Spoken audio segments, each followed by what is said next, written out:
Soalan seterusnya, bolehkah perempuan jadi makmum seorang imam laki-laki berdiri di sebelah kanan laki-laki itu?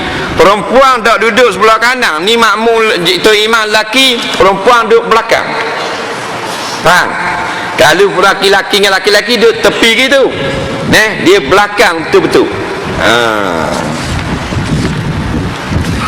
Makmum perempuan menegur imam laki-laki jika tersalah.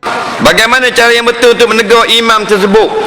Kalaulah maknanya tu imam dan jemaah laki-laki itu bukan mahram, maka bolehlah dengan bertepuk tangan.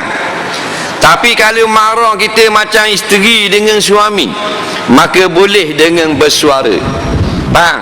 Contohnya di semayang dua orang dalam rumah, maka suami ni dah ingat ni baca kunut mayang garik. Faham tak?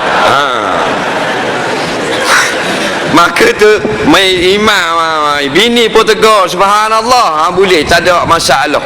Yang tak bolehnya subhanallah masa orang ramai, jemaah biasa. Faham?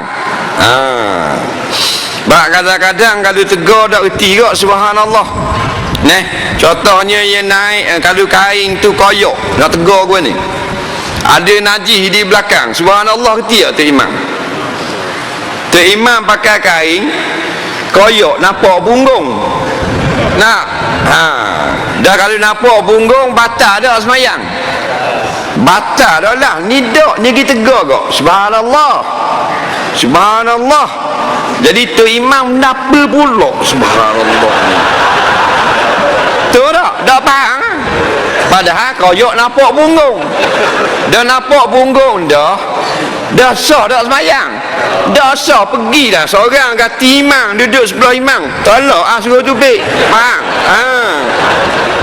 Subhanallah dah imam reti lah. Aku betul belah kedah Fatihah tu dah. Subhanallah. Benda apa? Subhanallah. Sudah pergi. Kenapa?